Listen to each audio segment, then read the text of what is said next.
Before we get started, please be sure to like and subscribe. It helps me out a bunch. You know those family traditions where you visit the same place every summer, year after year? For me, that place is our family cabin up in the mountains. It's been in my family for generations. My parents, my grandparents, my great-grandparents, all of them grew up going to this cabin. And for the most part, it's your typical cozy wooden cabin in the woods. There's a big fireplace, a creaky porch, and of course, a ton of family memories. But there's always been one weird thing about it. There's this locked room upstairs. No one ever talks about it, and no one, and I mean no one, is allowed inside. Growing up, I asked about it a bunch of times. My dad always gave me the same answer. That room is off limits. It's just for storage, nothing interesting. But here's the thing. It's the only room in the cabin with a heavy lock on the door. What kind of storage room needs a lock like that?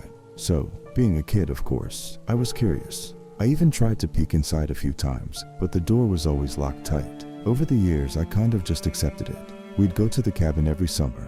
I'd walk past the door, and I'd ignore the nagging feeling that something weird was going on behind it. Until this summer. My parents couldn't make it up to the cabin this year, so I decided to go on my own. I hadn't been there in a while, and honestly, I was excited for a little peace and quiet. I got up there, unpacked, and settled in for a relaxing weekend. On the second night, though, I woke up to this strange sound. It was coming from upstairs. At first, I thought it was just the house settling. It's an old cabin after all. But the sound kept going. It was this faint tapping, like someone was knocking on a door. You probably know where this is going. The tapping was coming from the locked room. Now, part of me wanted to ignore it. I mean, I'm alone in the woods in a cabin with a creepy locked room. I should have just stayed in bed, right? But curiosity got the better of me. I grabbed my flashlight and crept upstairs, heart pounding the whole way. The tapping was louder now, more insistent. I stood in front of the door, staring at that old rusty lock. And I don't know why, but I reached for the handle. I didn't expect it to turn.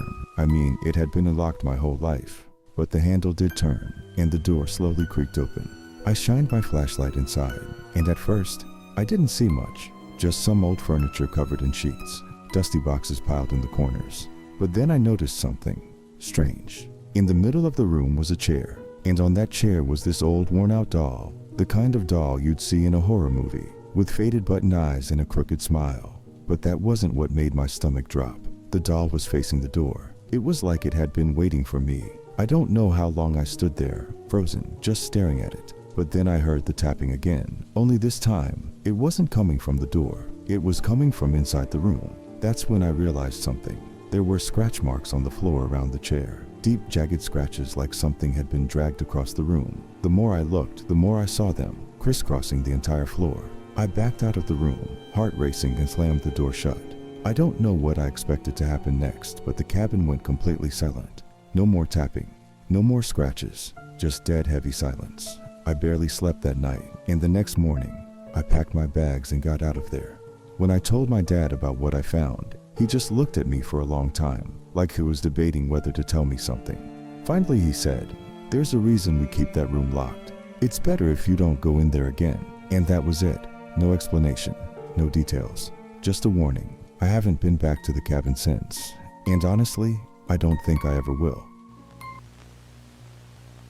I hope you enjoyed that story. Be sure to be tuned in for next Wednesday, and don't forget to like and subscribe.